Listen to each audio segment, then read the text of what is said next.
कौन था भगवान श्री राम का वंशज? उन्होंने महाभारत के युद्ध में क्यों दिया था कौरवों का साथ?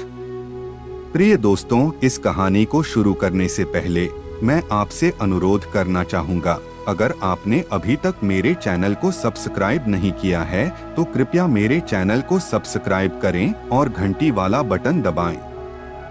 रामायण और महाभारत की महाकाव्य कथाएं भारत के सांस्कृतिक और आध्यात्मिक ताने बाने का अभिन्न अंग हैं। हालांकि दोनों कहानियां समय के हिसाब से अलग अलग हैं, लेकिन उनका आपस में जुड़ा होना धर्म, कर्म और वंश की जटिलताओं के बारे में गहन जानकारी प्रदान करता है। इन महाकाव्यों के बीच दिलचस्प संबंधों में भगवान श्री राम के वंशज और महाभारत में उनकी भूमिका की कहानी है। एक ऐसी कहानी जो वफादारी, कर्तव्य और नीति के बारे में सवाल उठाती है। भगवान विष्णु के 7वें अवतार भगवान श्री राम ने अद्वितीय बुद्धि और गुणों के साथ अयोध्या पर शासन किया। उनका वंश सूर्यवंश, सौरवंश धर्म के पालन के लिए प्रसिद्ध था।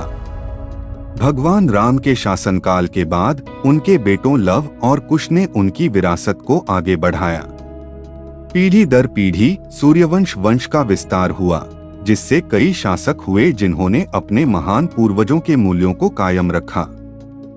भगवान श्री राम के उल्लेखनीय वंशजों में से एक राजा बृहदबल थे, जिन्होंने कोसल राज्य में शासन किया, एक ऐसा क्षेत्र जिसमें ऐतिहासिक अयोध्या भी शामिल था।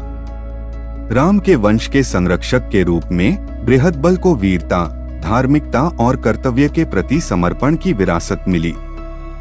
जैसे जैसे महाभारत आगे बढ़ता है, यह स्पष्ट होता जाता है कि महान कुरुक्षेत्र युद्ध केवल शारीरिक शक्ति की लड़ाई नहीं थी, बल्कि विचारधाराओं और पारिवारिक संबंधों का टकराव था। कौरवों का पक्ष लेने वाले योद्धाओं में भगवान श्री राम के प्रत्यक्ष वंशज राजा बृहदबल भी थे। कौरवों की ओर से उनकी भागीदारी एक ऐतिहासिक और दार्शनिक पहेली दोनों है।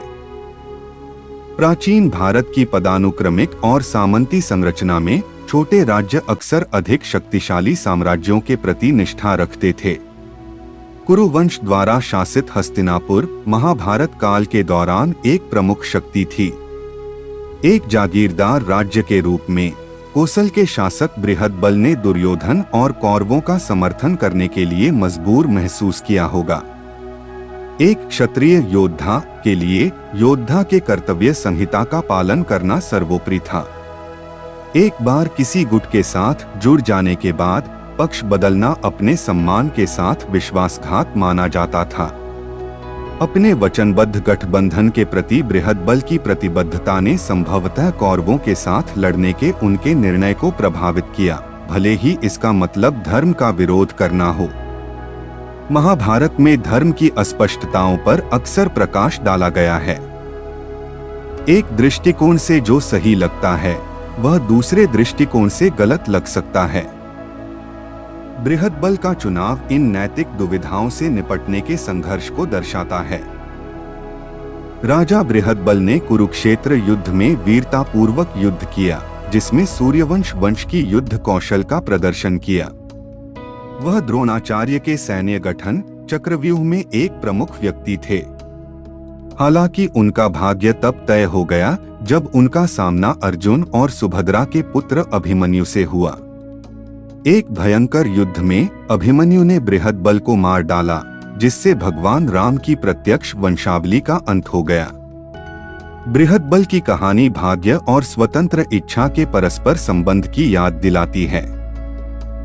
महाभारत युद्ध में उनकी भागीदारी जटिल राजनीतिक और व्यक्तिगत वफादारी के बीच धर्म को बनाए रखने की चुनौतियों को रेखांकित करती है।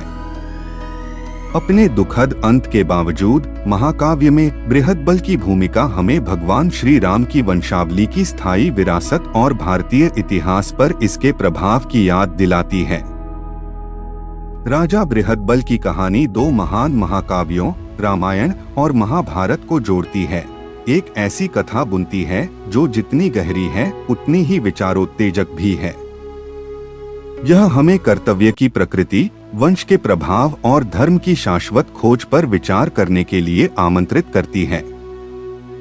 उनकी कहानी के माध्यम से हम इन प्राचीन ग्रंथों की स्थायी प्रासंगिकता और मानवता के लिए उनके कालातीत पाठों की झलक पाते हैं।